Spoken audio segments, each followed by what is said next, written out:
Do you remember that David became king after the death of Saul? But not all Israelites wanted David to be their king. There was a group of people that made a son of Saul king. And this group has been fighting with the group of people around David for 7 years. But then all the Israelites wanted David to be their king. Then King David wants a place where he can stay and build a palace for himself. He needs to have a nice spot that is safe. So he goes to a city on a mountain. That is a difficult place to attack for enemies. It is Zion. David attacks the city and makes it his own city. They call it the City of David. This city also has the name Jerusalem. First of all, King David wants a huge wall around Jerusalem, because there is still often war with the Philistines. And when you have a wall around your city, you can feel very safe inside. Do you see how happy the people are? David also still writes songs, because he knows a city is nice, but the only real safe place is there where you are together with the Lord. The Lord is with David. He makes him more and more powerful. Now it's time that he can build a palace. A king from a neighboring country sends him material. Do you see the big logs of wood? He also sends carpenters and stonemasons, and they build a palace for David.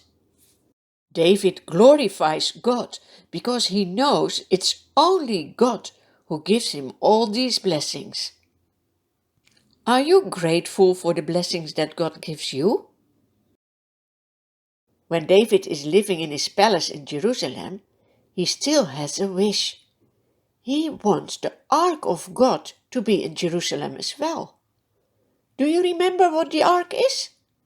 It is that golden box that God asked the Israelites to make as a sign that He is in their midst. It was made during the time of Moses, when the Israelites were walking in the desert, going to the promised country, the country Israel. David discusses his wish with his people, and then on a certain day, there they go. Do you see the people? They have all kinds of instruments with them, so that they can sing in front of the ark. The ark is in the house of a man called Abinadab. They take the ark and put it on a new cart. The two sons of Abinadab, Uzzah and Ahio, are guiding the new cart with the ark of God on it. David and all the Israelites are celebrating with all their might before the Lord, with their music instruments. Suddenly, the oxen stumble. Uzzah reaches out and takes hold of the ark of God. But that is not allowed. God doesn't want people to touch the ark. The Lord is angry. He strikes Uzzah down, and he dies there beside the ark of God. God is love, but God is also holy, and He wants obedience from us.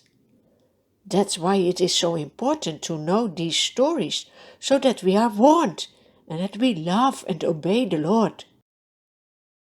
David is shocked.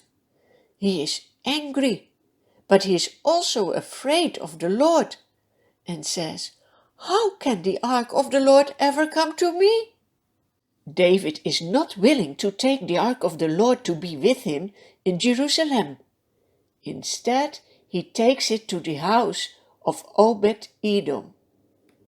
Do you have any idea where the Lord lives today? Well, his home is in heaven, but at the same time he is everywhere. You can read in one of the Psalms in the Bible that the Lord is as close to you as your shadow.